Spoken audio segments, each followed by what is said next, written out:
Hello and welcome to another episode of Soul Nectar show that talks about all things essence.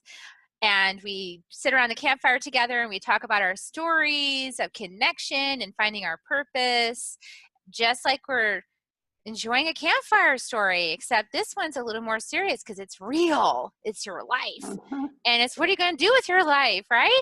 So I'm your host, Carrie Hummingbird. I love to help people navigate those first few steps into that journey of finding out who they really are in truth, not who they thought they were based on their conditioning and where they were born and who raised them and whatever they were told was true, but like the real truth, the truth under the truth, the bigger truth, the expansive truth, the connection to all that is, and a deeper sense of purpose, a deeper sense of integrity, a deeper sense of connection and responsibility for being a human on the planet and taking up whatever cause you can. And today we're going to have a really juicy conversation with Johanna Sawalha. Welcome, Johanna. Thank you. Thank you, Carrie.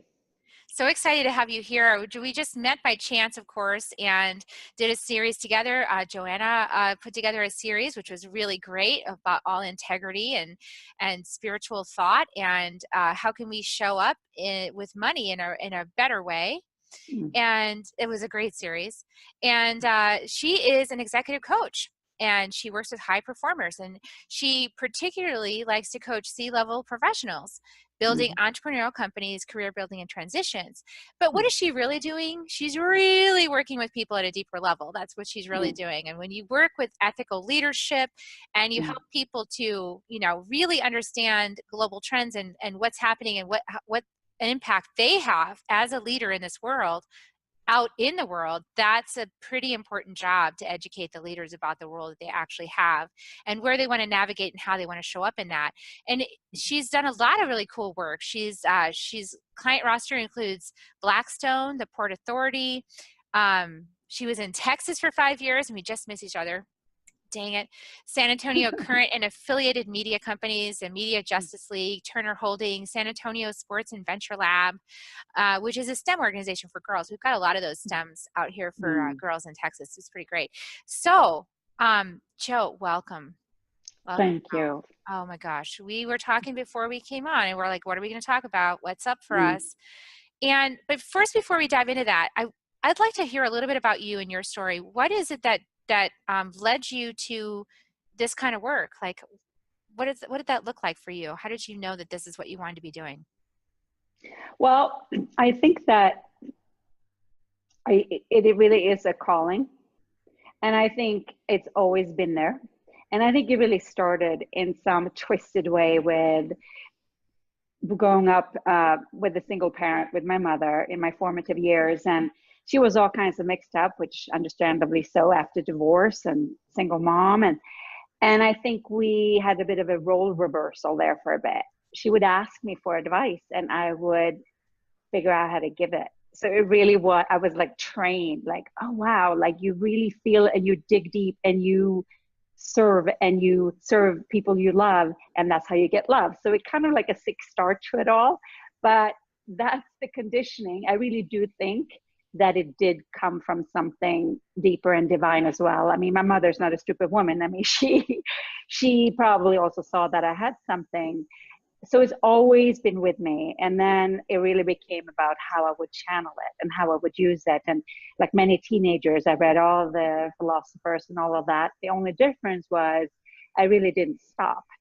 We go through that phase of, rebellion and searching, and then we kind of get a job and then we have a life and that's it. Whereas I think I just stayed there and made a job of it. I really thought I'd be a musician, but it was one of those things where coaching wouldn't leave me alone, just wouldn't. Just like that, the love of your life, the thought of that person, that it won't leave you alone until you surrender. So in some ways I had to surrender. And by that time I was 21. So it wasn't like it took that long anyway, but it's been ever since. I mean, between 25 and 30 years. 25 and 30 years helping people to figure out their stuff. Yeah. A lot of time figuring out stuff. There's a lot of stuff to figure out. Yes, there is. We just talked about that. Whew. Yeah, we Yeah. were talking about, well, you guys are going to be watching this interview probably late in May, but we're right now sitting, and you guys can think back in your memory to the end of March, the 25th of March, and how are you feeling at the end of March? Pretty intense. I'm hoping it gets better by May, Right. but Yeah. there's a lot of energy out there in the world, and not only just energy, it's sort of like that I know that there's a lot of light coming into the planet, like more and more and more and more light.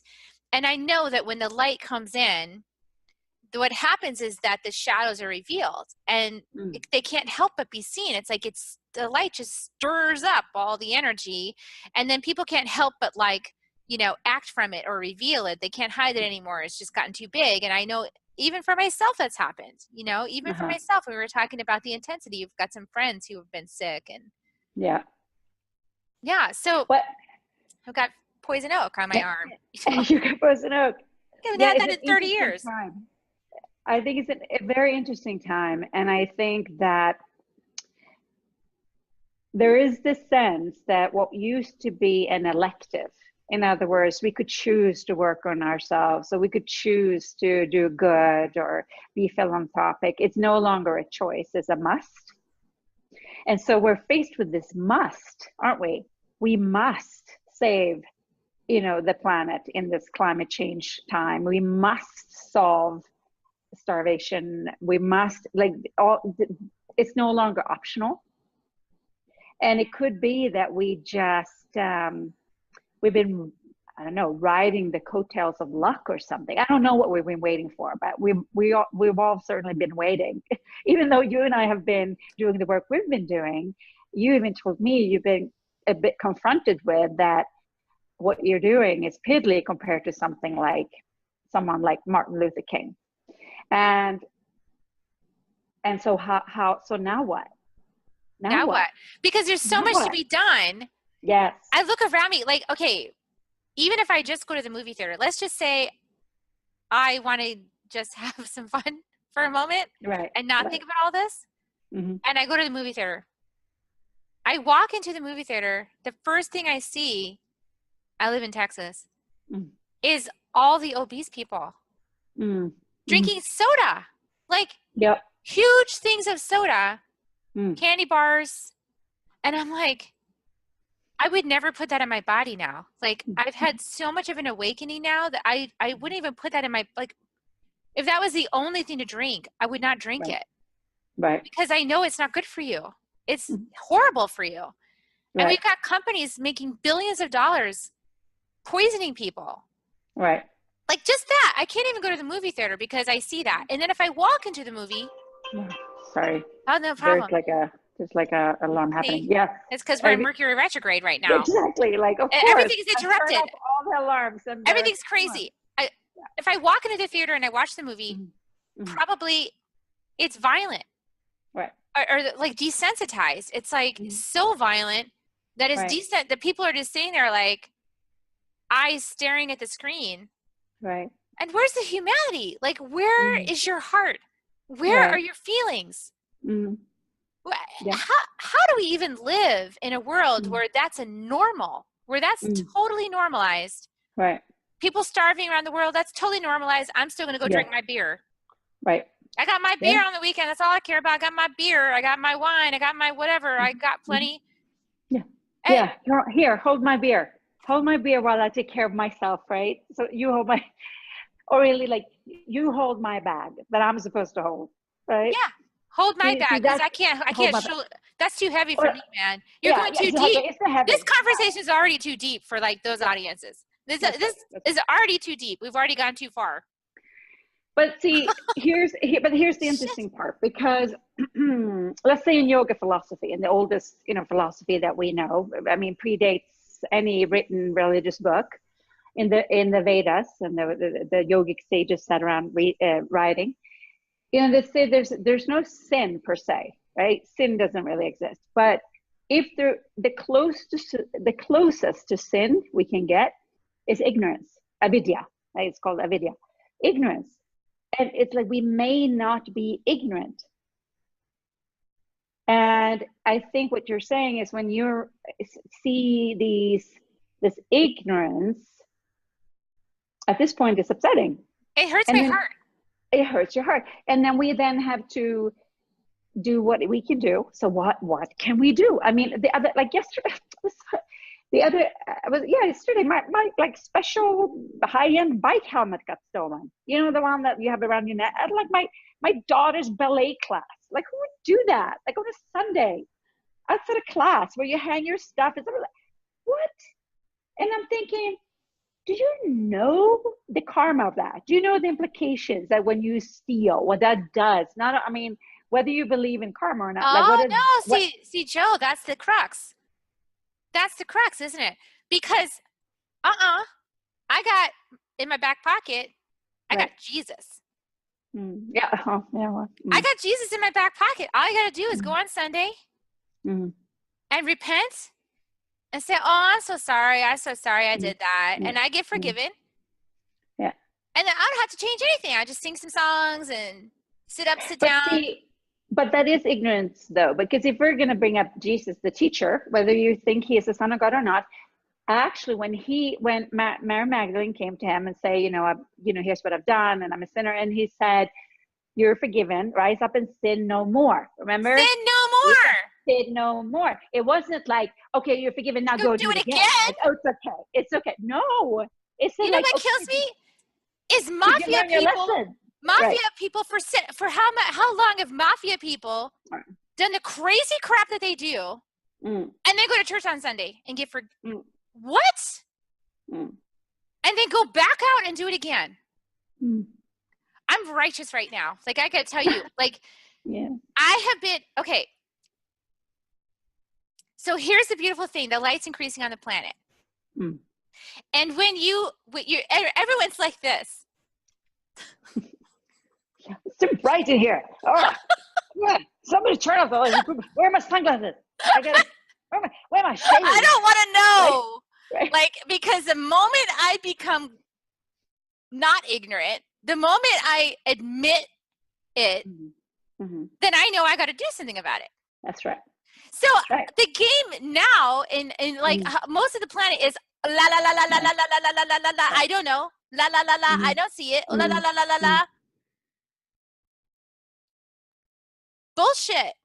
Mm-hmm. But here's the best part. This is because Spirit is so freaking smart that he knows that, right? Okay, so as the light increased, I had this realization that it sounds really, really simple when you hear it, but like it was an aha for me, Mm-hmm. as they usually are. I was like, oh, wait a second. I was watching the television and it had like somebody murdered their wife, blah, blah, blah. And they think, I'm pretty sure he did it. Da, da.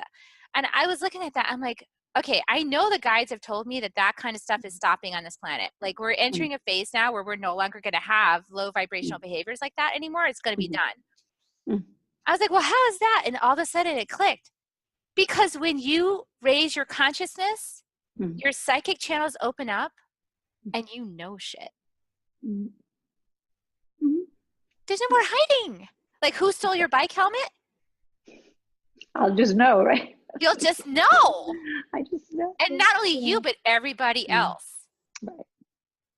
That's right. And we're going to get to that place where everybody's going to know. Yeah. We're not that far off, actually, if you think about how connected we are.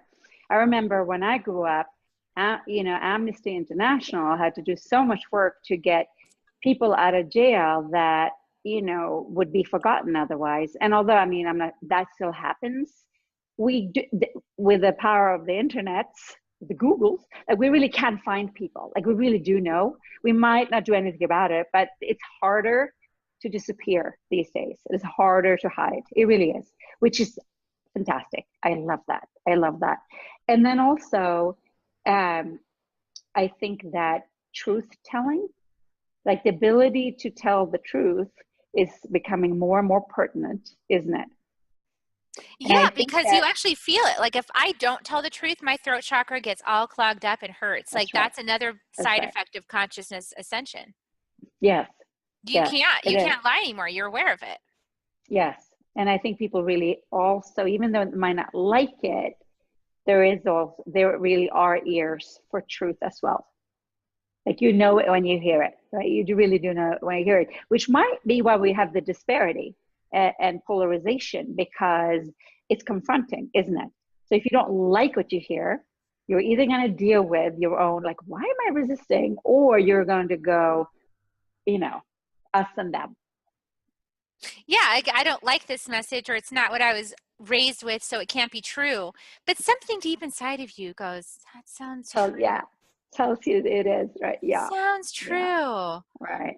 You know, it's interesting what you just said about, like, the work we have to do, and what people, you know, like you said, when people just kind of go on and they don't realize the heavy lifting it takes to actually be somebody and actually have your voice be heard and dare to step out, even when you're just frustrated as all get out, right?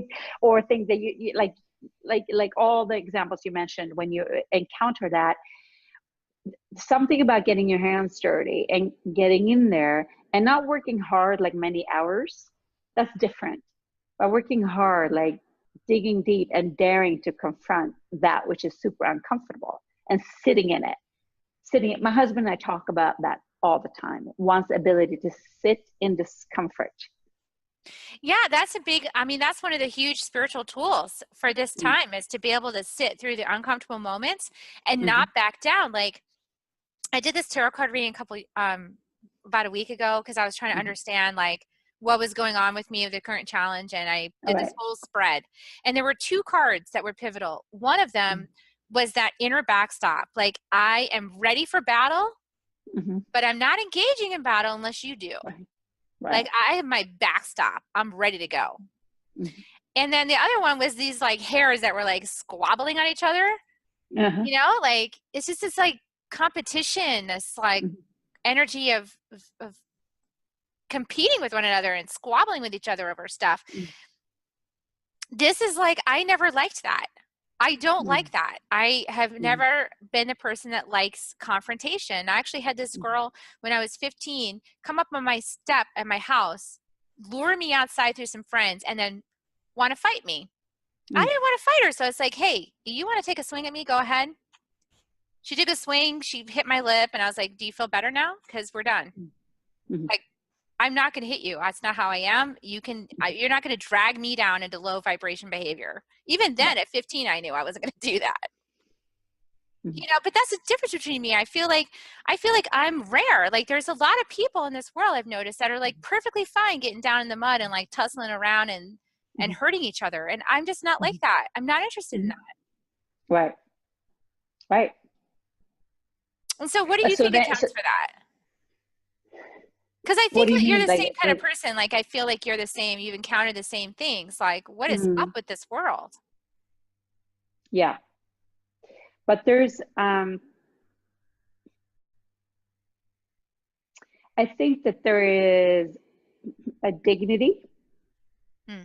that has been a bit lost, and dignity comes from self-respect, and self-respect you can only even care about if you know, if you're aware you're not respecting yourself at some level. So, like you mentioned, like if someone puts, junk food in their bodies, that's just one example, or even junk information Yeah, like Fox into News. yeah, but like whatever, just like unchecked, material. Um, then, but if you, Sensationalism. right, but if you don't even know that that is a sign of lack of self-worth, of self-respect, then I think that's the beginning, right? To wake one up to. It's because if we tell people, like, it's good, or you're supposed to eat healthily, or you're supposed, no one responds to that. Like, no one, because that's like authority, like mom, dad stuff. Like, no one wants to be told what to do. But I don't think anybody would say that they don't want to feel worthy, or that they don't want to have self-respect. I think that would be considered something, like, no one would say no thank you to that, right? So it's almost like we have to approach it from a different angle than the one of that, what we should or should not do, because I Yeah, think because those are that's the a right and only, wrong game. Yeah. yeah, and it's the only, like that's the only thing we could potentially at this point say we have in common, with everybody that thinks differently, everybody that comes from a different political viewpoint or what have you. It's like, okay, well, that one we have in common, right? We have in common we want to be loved. We have in common we want to be supported. So let's say when you encounter that squabbling or competition, it's like, well, that really is not really team playing, and that's not really supporting each other.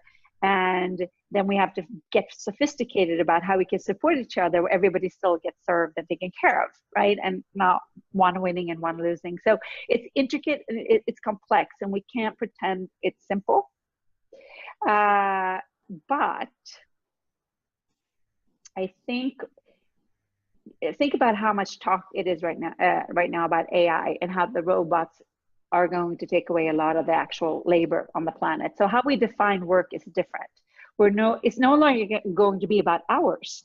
I mean, the fact that we had a 40-hour work week as a standard is going to seem very antiquated to our grandchildren. This could be like, you did what? Like you counted they're gonna be hours? like, that's like slavery, you know. I Yeah, mean, like and I'm not downplaying slavery at all, but you know, no. But you counted yeah. hours. Like that's such a weird measure. Like why didn't you count the output? Why did you count, like measure and goals? And so anyway, so I think we're shifting there. But my point in saying that is that then that also means that you're no longer just sitting off your life or sitting off hours. You're actually accountable for the work that you do or don't do. And I think I had another point with that, but I think it's the different nature of the work. So in other words, we were used to counting working hours, like checking in, checking out, like clocking in, clocking out. The general public, like how we think about it. Yeah, totally. In general. Yeah, but now we're thinking about, okay, so how am I using that time? And the time that I do use for work needs to be meaningful because the bar is set at a different level. You have to be their heart and soul. You have to care. You have to be honest. You have to be able to connect with people. You have to, like, if you read job descriptions these days of startup companies or any kind of progressive company, they don't care if you're even there in the office. They don't care if you're someone who doesn't like to wake up in the morning and be there at 9. They're like, come in at noon. As long as you get this done. I don't even care if you work 40 or 80 hours. This is your goal. Go. See you later. Let us know if you need something, right? And I find that to be interesting because all of a sudden what's required of you requires a depth and thinking that we haven't had to do before. You literally could take a job and just sit it out and type a little and look busy, right? Yeah, people do that. Yeah, but that's a form of dishonesty that will no longer fly, and the robots will take that job. So the majority of the people who are not equipped then to go and dig and get uncomfortable and sit in it and grow and work and figure like the real work, like deep work, not busy work, not checking off, like checking in and checking out hours, but like work that moved the needle, work that made you uncomfortable and vulnerable and not wanting to be seen, but you have to step out anyway. That's the real work. That's the real work. Yeah. So often I get phone calls from, I mean, it's funny. People will be like, all right, so tell me how I can create this. I want like an evergreen company. Like basically, I just want money to come in like passively. And then I don't want to do anything. Do what you want. And I was like, what's wrong with work? Like, I love working. Work is awesome. Work gives meaning. Well, because it's service. I wonder if I have the right angle cross of service in my human design. It's like, if I'm not serving and creating something good in the world, I don't feel complete. Like I feel there's something wrong if I'm not doing that. I'm like compelled to serve, you know? So I don't understand people that aren't, but there are different design types. You know, so one of the things that I really grapple with this is, you know, because we can see all the things we're like, wow, when you get elevated out of basic needs and you get elevated up into the place where you have time to like consider philosophy and you have time to work on your spiritual growth and sit with your discomfort and all of this kind of stuff, when you get elevated to the place where you can do that, you have a huge awareness and perspective, and you look around you and you go, wow, like you actually have time to look outside of yourself and notice things. Whereas I've noticed a lot of people are self-absorbed, like they're completely stuck in their own little matrix. They're not even aware as they're moving through their life, like if they're jolting other people's in their matrix. Like they're just like, I'm just so wrapped up in me, I can't be bothered. You know, that makes me upset when I see people at the movie theater drinking Coke. But I think people feel judged by that. It's not a Mm. judgment. I am just so upset that people would hurt themselves that way. Like, Right, why are you doing this to yourself? Like, that's right. like the easiest thing to fix right Mm, there. mm, That's simple. Like, just stop mm, drinking soda, start drinking water. Like, that is such a tiny thing that makes a huge monumental difference in someone's life. But they're all mm, like, when I see people brainwashed, mm, it's a, and I think there's a lot of brainwashing happening out there, and that gets me so upset. So how do we come at this different, Joanna? I mean, how do we come at this where we don't, like you said, we have to come at it a different tack. Like if we come right, aggressive and we're like, why are you doing this? Then it feels right, like judgment, and they don't respond right, very well to that because they're already judging themselves. How can right. we come at it? What do you think? Well, I think that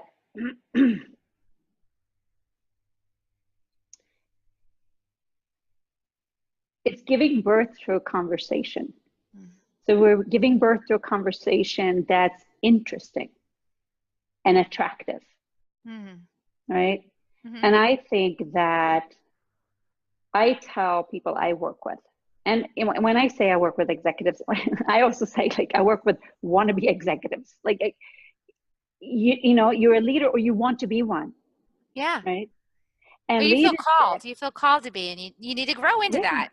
right. And a leadership is available for anyone in their lives. Like a functioning life, including your work, is a result of leadership, right? There's a take charge inside of your own life that where you will not stand for mediocrity, or you will not stand for letting patterns that run your marriage, or run your work life, or run whatever it is that's not working, run the show anymore. Like you're done, and getting interested in that and seeing that that's possible, and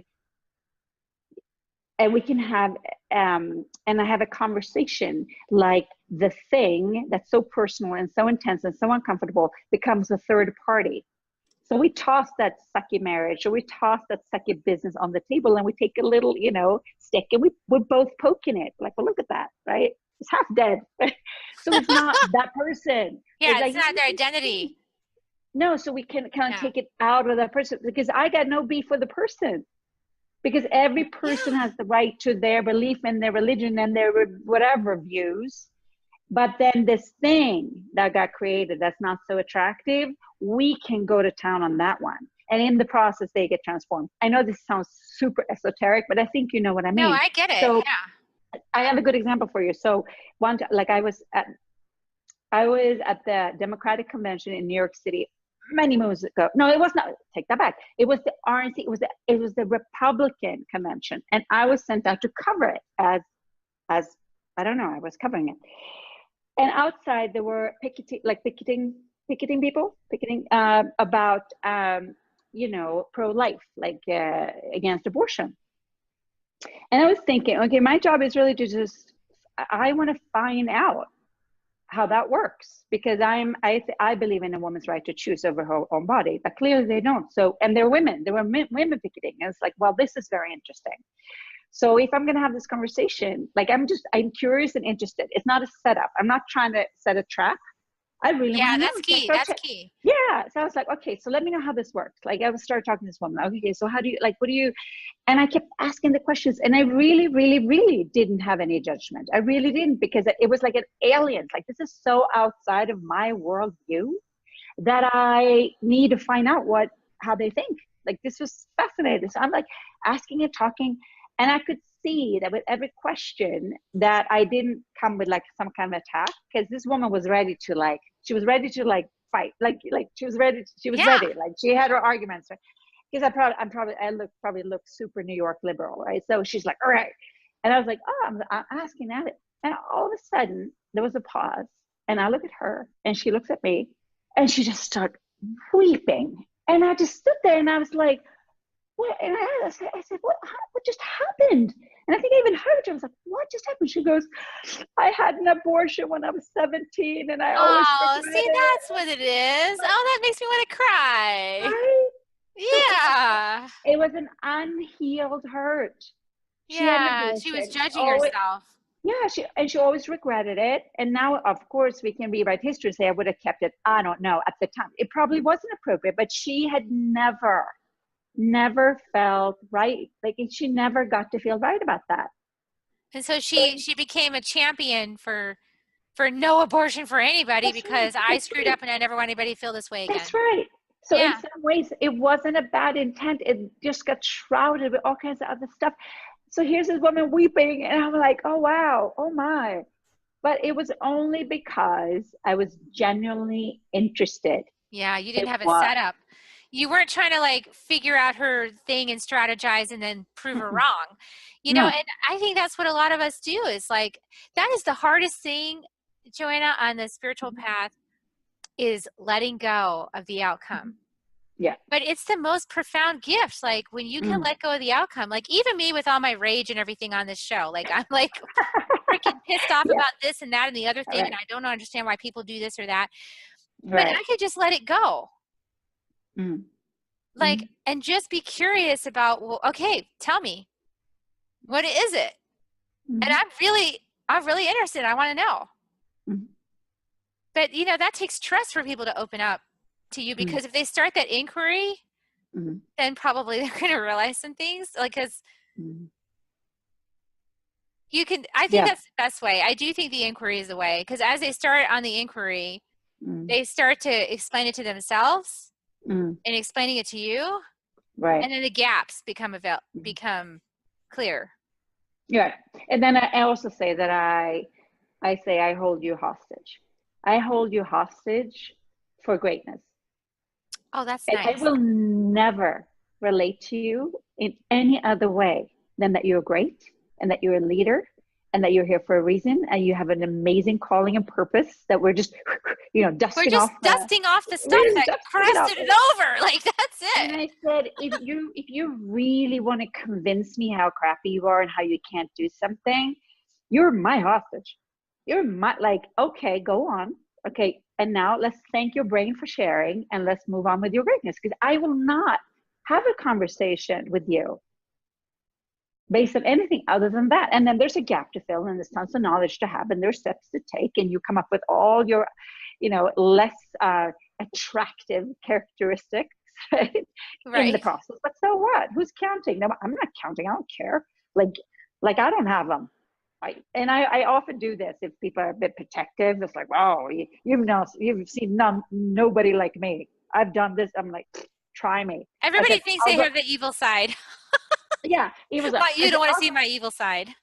Right, but I said I'll go first. Like I'll happily offer up. Like I'll like share you it. want to hear like so that there is we're not no one's protecting anything here. No one's hiding anything because. But I said the only difference between you and I is because I am not taking such an issue with my humanity or my flaws that I don't think they're shareable.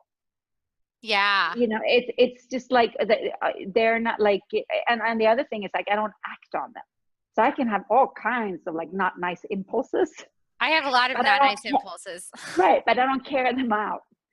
Yeah, uh, I used to do them. Back right. before I had my spiritual path, I would act on those things. Yeah, But but I that's the don't only difference. anymore. It's not No. like you don't have them. Do you That's know fine. why? You know why I realized it? It's because I realized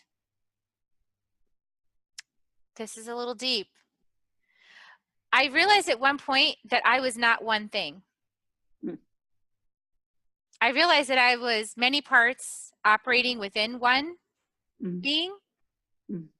I became aware of it through a series of events that there's not time to talk about here, but I became aware that it was my first energy healing and energy got pulled out of me. I became aware like, oh my God, I am pieces. Like I'm Mm. not this one static object. Like I have Right. consciousness within me that has different agendas. Like Mm.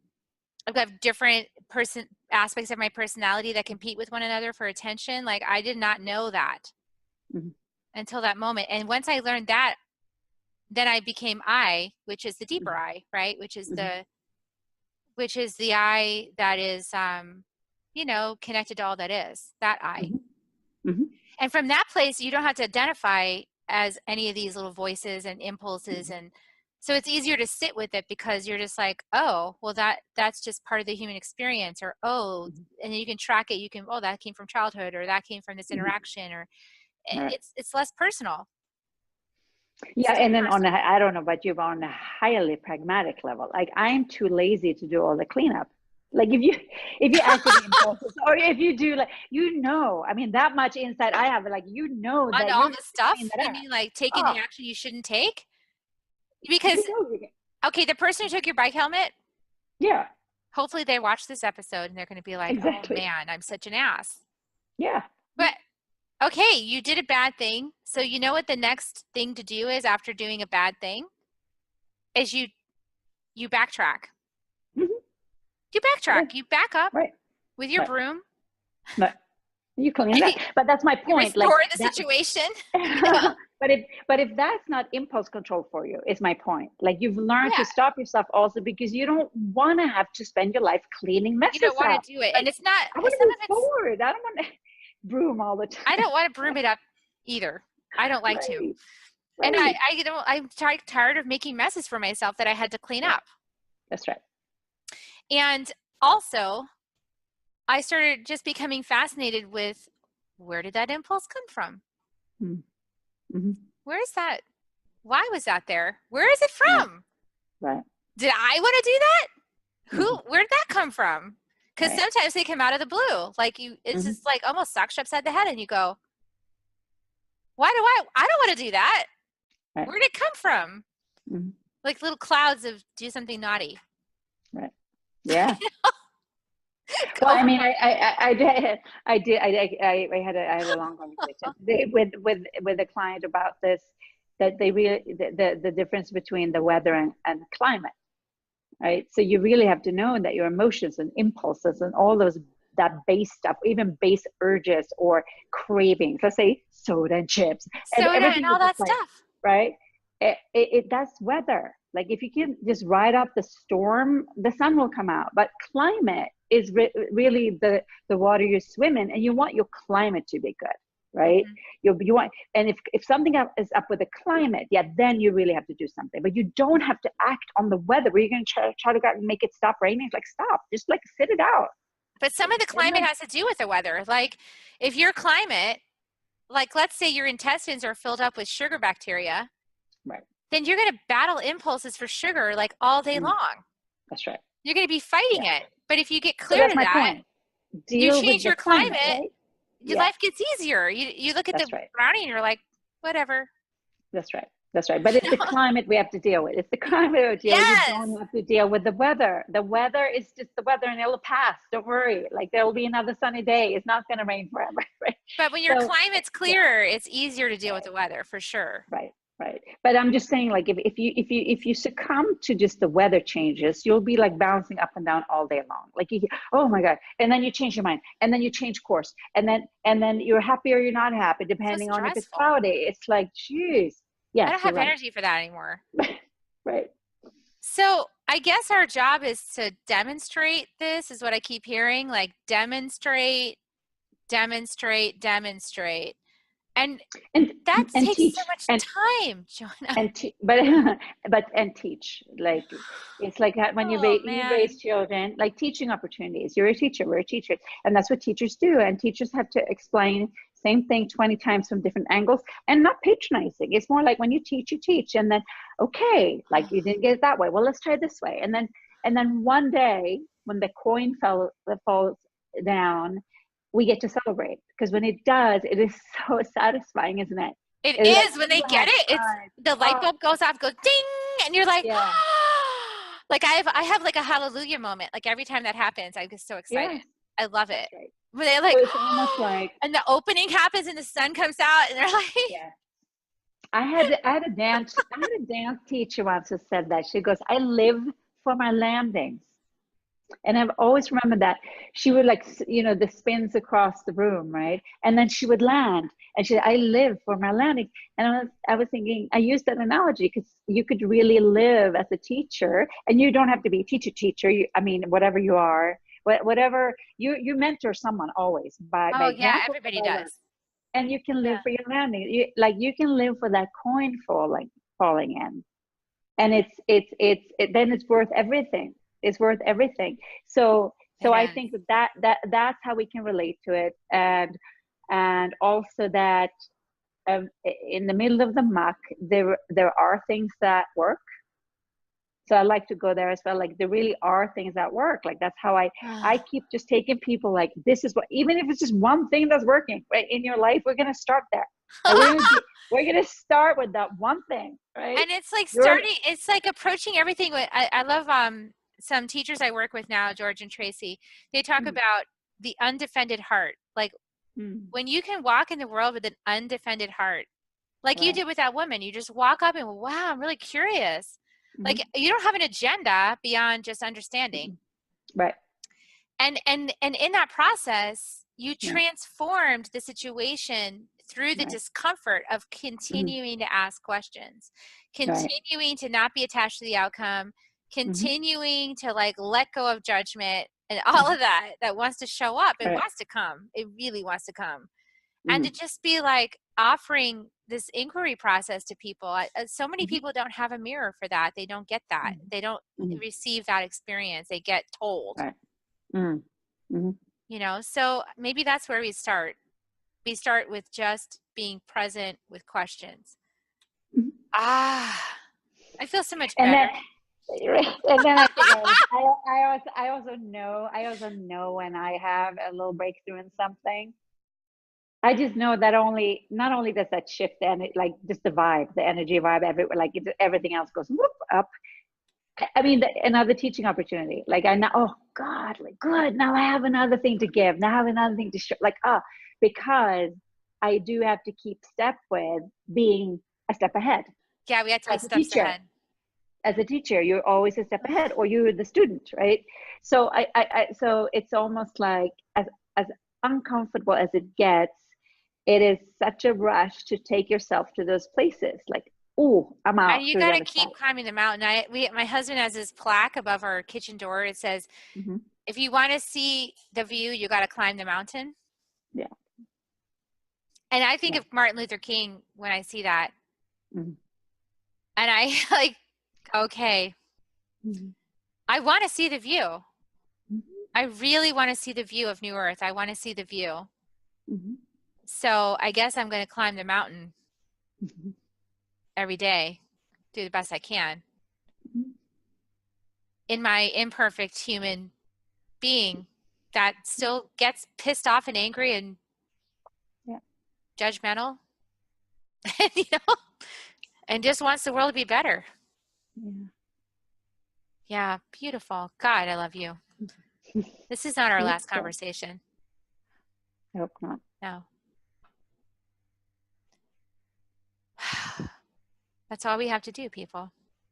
Right there. You feel the That's it. opening in your heart? I mean, just feel the Mm. opening in your heart. It's so good.